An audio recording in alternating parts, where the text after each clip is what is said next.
Okay guys, just remember they actually have rules, but I'm breaking a little bit.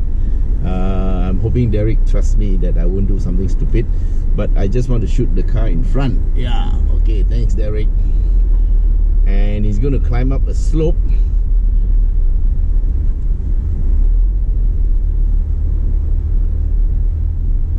So that is an identical car to ours, a bit different color. But I'm going to stop where he's safe, and then going to watch him climb the slope up here. Yes, the right angle. Okay, yes, we can see him. And go a bit forward.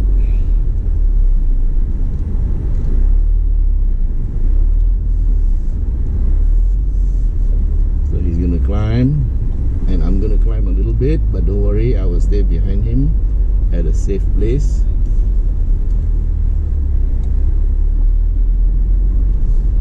So you see guys, I'm still on road drive, you know, and the Velar is handling it well. Okay, I'm going to stop here. Yeah, you can see just a bit of him. Okay, so for off-road driving, you got to make sure they clear the obstacle before. Okay, he has cleared, so we'll go.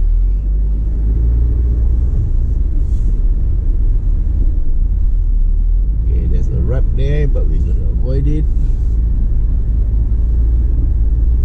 And you can see we are climbing up the slope. Okay, you can still see the other car.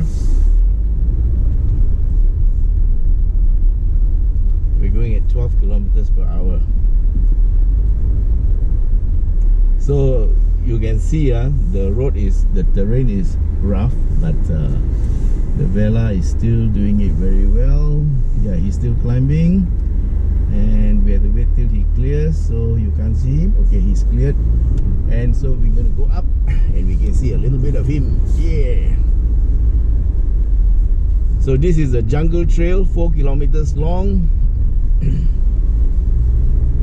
A pretty nice place to test a four-wheel drive vehicle, all-wheel drive vehicle. And okay, so like the Range Rover Discovery, the Velar is built on a monocoque frame, and it's got lots and lots of driving aids, yeah, torque vectoring. It's got special kind of cruise control that is made for off-road driving. It's called the what? The ATPC. ATPC, all-terrain Progress Control. Progress Control. Okay, all this. But ATPC, I just want to highlight, it's not part of the option of the Velar. Oh, it's an option. It's an option. It's an option, yeah, but not option in the Velar. Yeah. Okay, I'm so sorry. So we are just driving under normal. There's hill descent control, right? There's hill descent control, yes. What else does it have? And the traction control? The traction control, dynamic stability control, all those are in. Except for the ATPC, which is an option. Okay, does it have torque vectoring? It does, yes. Okay, so he's waiting for somebody. I think there's somebody in front. So literally, we have done that hill climb in our normal driving mode. We don't have any off-road program selected. And it was pretty good. Yep, it made it through. And okay, we need to turn. Where's the A button? Yeah. My favorite button. Yeah. So that the idling doesn't go off. Okay, we're going to go a bit forward. And because there's a bit of rough here, and we're going to see how the Velar goes through it. Yeah. Okay, just checking. Yes. Yeah.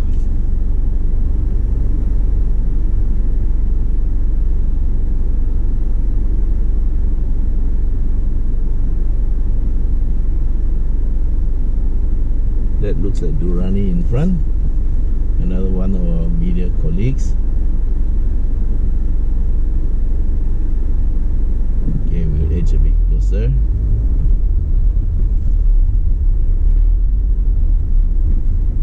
So you see how the suspension articulates a bit to take care of the undulations in the road. Okay, by four-wheel drive standards, this is very, very mild. Yeah, it's very, very mild. So the 2-liter petrol Velar all rides on standard coil springs. Yeah, but you still feel very composed, very composed. Very nice. Okay, guys, this car is this vehicle is 1.8 tons. Yeah, doesn't look like it, but and you can see at the bottom, if you can see, there's also a lot of aluminum suspension parts. That mainly helps to cut down, not only cuts down weight, but it's all put in a place where it's unsprung. That anything that's underneath the spring, okay, is called unsprung weight. That means the lower arms, the links, and also the wheels and tires. That's part of the unsprung weight, and the lower the unsprung weight, the better the handling. So looking at it with all-wheel drive and also low unsprung weight and suspension like this, I would say that the Velar is going to be quite a nice car to drive. Okay, now he's climbing the slope. Okay, this is not a serious slope, so we don't have to worry about him rolling back. Anyway, Durrani is a good driver in front. Okay, so you can see here the road is rough, but the ride is still pretty good, yeah. And okay, so just remember guys, off-roading is not about going through the road very fast, but about getting through safely and without damage to your vehicle. So therefore, if you have the money, which is Velar is 500 and something thousand, right? If you have a little bit under 600,000 ringgit and you can afford to buy a Velar, it's okay to take it off road, you know, it's okay. After all, you can afford it. Spoil. But it can do it, okay? Don't worry about it. As long as you know how to treat the vehicle properly, it's fine, yeah? So you must respect the vehicle, respect the terrain, and you'll be fine, okay? Of course, the only thing you worry about is the hanging branches and leaves, because if you do that very often, then it can scratch your paintwork. Now that's something I cannot help you with lah, huh? Okay, but if you want, you can stick some sticker on the side, ma. Yeah, paint protection film. Yeah, protection film. And then after that, you throw away the film. So anyway, we are on the trail, and it looks like the rain didn't do very much damage, yeah. So we are still going along fine. We're going at 13 kilometers, 12 kilometers per hour, and we're having a very sedate time shooting the video of Durrani in front in the Velar. So on the heads-up display, there's two on the Velar. Yeah. So one of which would display in camera mode. You can have a choice of selection of the cameras that you want while you're doing off-roading. I've selected both the left and right. So this one will allow you to be able to see where your wheels are actually driving on. Right, it's a very good feature where in fact the later ones, it's called a clear view, actually has a full frontal view with a simulated tire, so that one can tell you even clearer. Yeah, even this clearer. one I was just going to say I really can't see where I'm going. This one just saves you the trouble of rolling down the windows and looking at where your tires are actually sitting on. Yeah, but you know, anyway, if you guys want to be a good driver, you must know where your wheels are. Okay, a good driver knows where his wheels are. And even that. Why didn't you have a competition? You roll over a paper cup with the offside wheel. So even that, every Land Rover vehicle actually have this 4x4 information screen. So there's a few options you can choose. Like for what I'm looking here is actually all four wheels, whether my center diff lock is engaged or not, which one is losing traction, which one is actually driving. Where's the diff lock switch? There's no diff lock switch, everything is automatic. So at the moment we are still in normal driving mode, meaning our center diff lock is disengaged. Open, yeah, it's disengaged. But even having said that, right, even when you come to a very slippery condition, even in normal driving mode, it would still distribute to the wheels that are losing traction. So it can go up to 100% full front or full rear. Oh, that's very good. That's like X-Drive. So as you can see, as you were throttling, you can see the diff lock actually is engaging. I see. So it will still sense. So it doesn't mean that you're in road driving mode, you can't go off-road, you still can. Yeah. So guys, the benefit of having this type of system is when it's raining, you will have very good grip in the wet.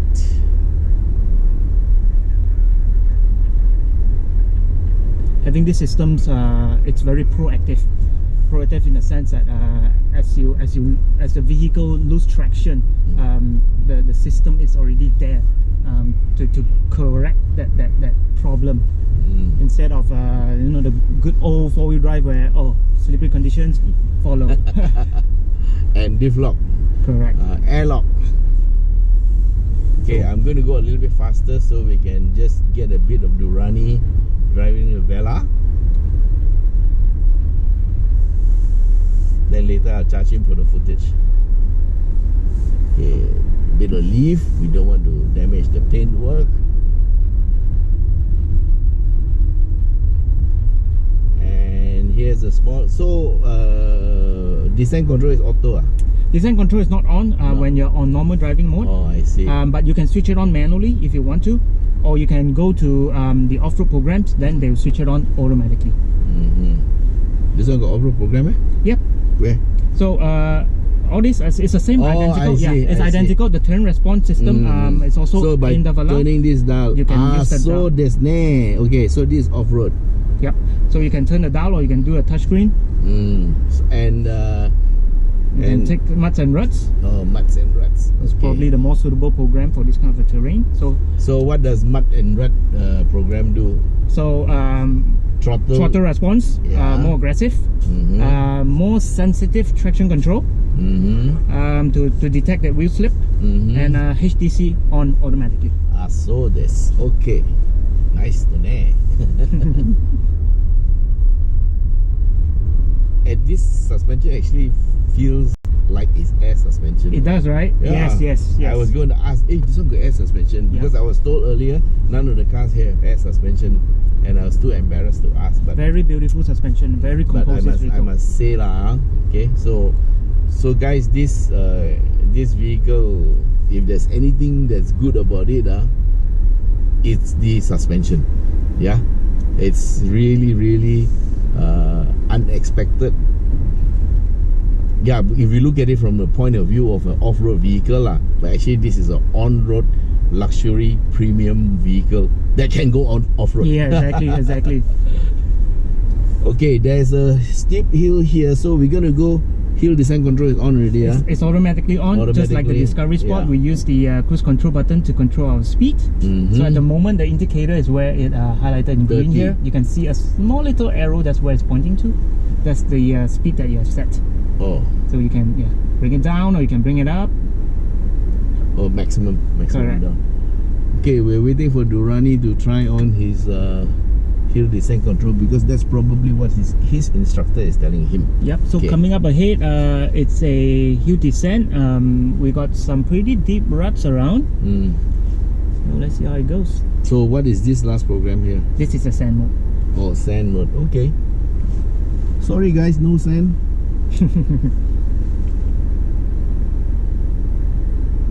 Okay, we're taking a look at the rear part of the Range Rover Velar. It looks pretty nice and neat, and you can see, guys, where they have the rear diffuser, that silvery thing with the red lining there, they have chopped it upwards so that you can have what you call a very good departure angle for the rear. So when you go up the slope, the rear won't hang on the ground.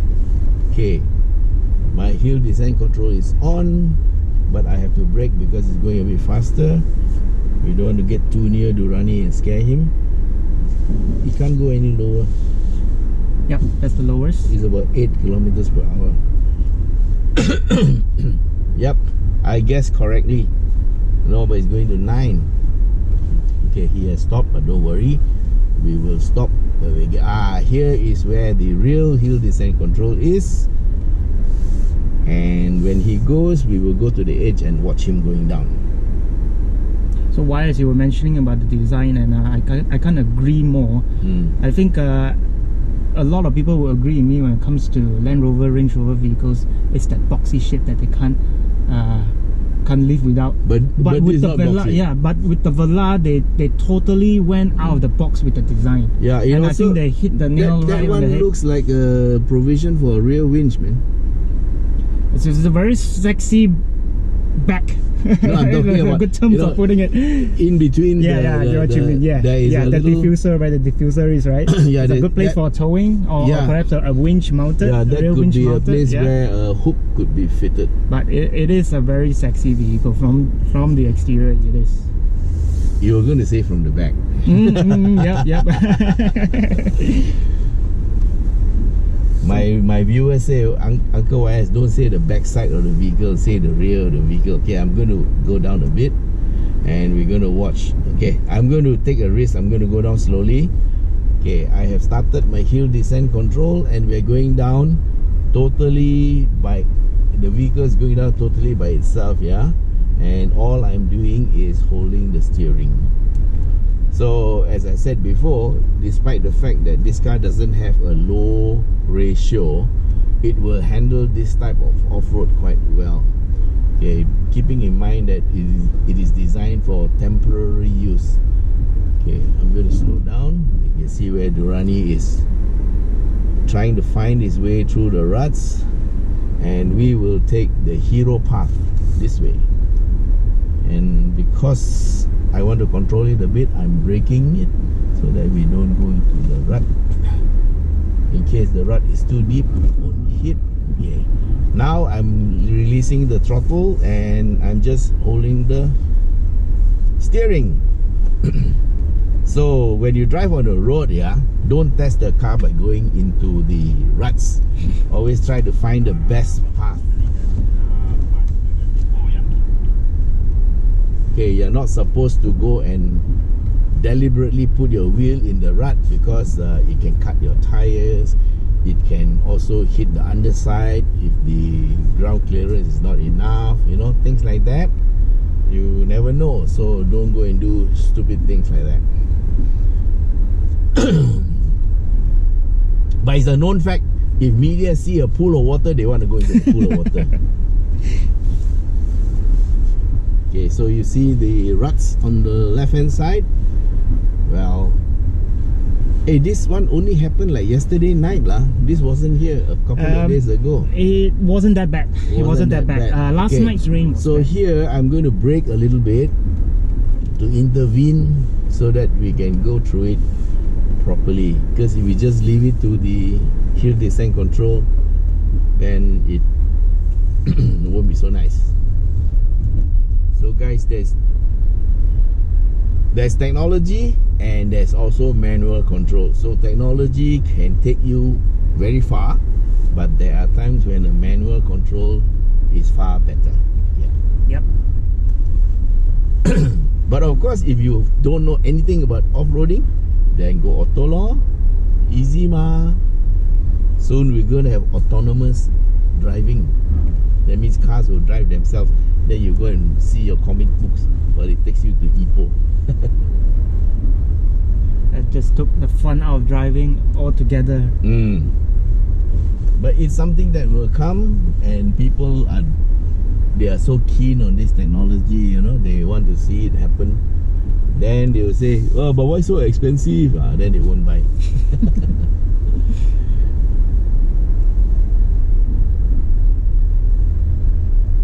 But this is $500,000 ringgit vehicle. Now the Disco is about 360,000, right? No, close to 400 actually. Close to 400,000, and this is close to 600. Is 5 plus. Yeah. And durians. Yes, durians. You can't smell any.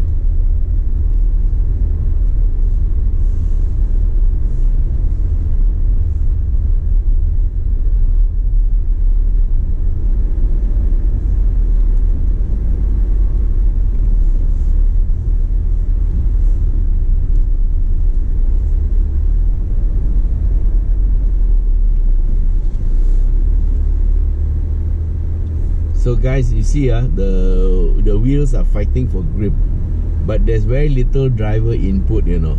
It's all the system working it. Now I'm going a lot slower. I'm using less throttle than the car in front. The car in front is actually spinning a lot of wheels and the system is trying to cope with it. But if you just drive at a much slower speed, you can actually feel the road and you can get the traction on the wheels without spinning.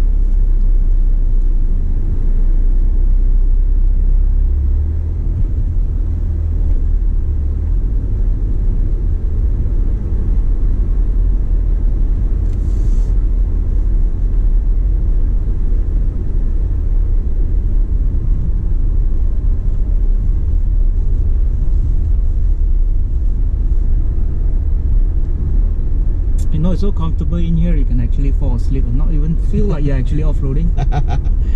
Then maybe you should tell the boss, no need to pay you for today. They pay me lunches, that's all. Or like that, you can come and work for me and I'll give you lunch. Dinner. And dinner, lunch and dinner.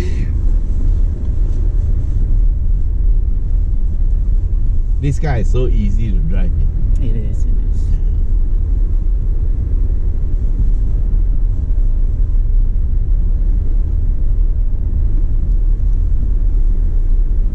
So with the air suspension, it gives you another 2 inches of clearance and in off-road mode. And you can push a button and go higher, right? Yep. Yeah.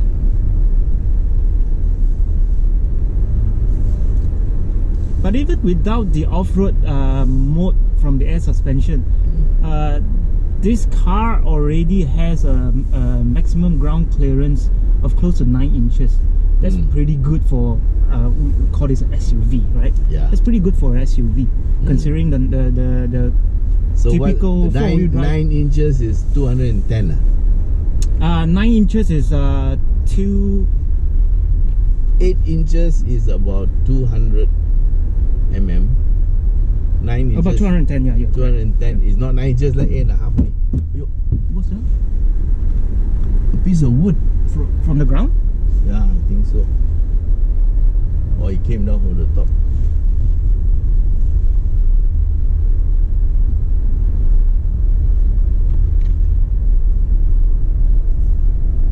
Nine in 200 is 8.5 inches. 215 is about 8.5. Ah, okay. Right. So these are 200 without the air suspension race. It's about 220. Oh, okay. With the air suspension race, it's 251. It's about 10 inches. So it's 220, it's about 9 inches. Yeah. Pretty good. Pretty good, yeah. Considering everything is nicely tucked under the undercarriage. Yep. But I saw one with a side step. Oh yeah, the retractable side steps. Oh, So when the doors are shut, it retracts. it goes higher. It just tucks it nicely underneath, and when the doors are open, it will deploy. Wow.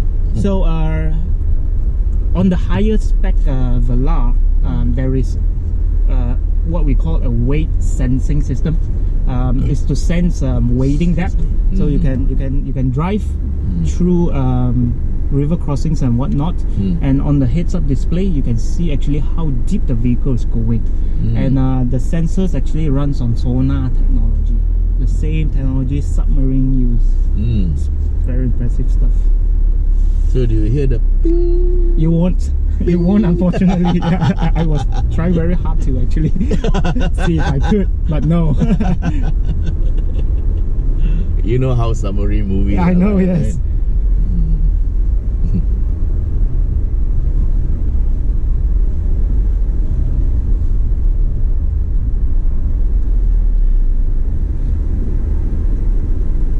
So both the Discovery Sport that we tested earlier and this Velar is on the Ingenium engine. This is the new range of engine Made by Land Rover themselves, yes. It's very modular. So they are moving away from the V6s. So now they're going back to inline. Inline 4. Yeah, inline 4 and inline 6. So they're all the Ingenium engines. They are very modular. So it's just 6 pistons versus 4 pistons. Yeah, and they can go V8 later if they want. So it's like every piston is 500. Yep, yeah, correct. Well, that's what everybody is doing. BMW has the same modular engine. You know, from 4, 6, and 8 cylinders. Yep. 2, 3, and 4 liters. So I guess that is that makes a lot of sense from a production point of view. But personally, I love the straight 6.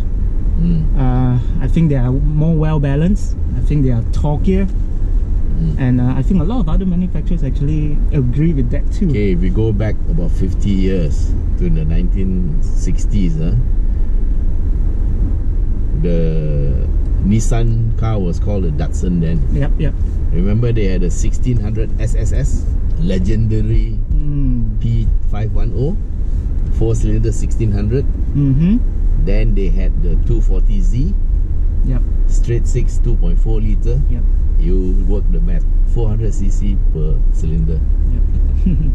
So modular engines is not something new, but it's a very practical way of doing things. Okay, so we are off the thing and we go back to our main road system.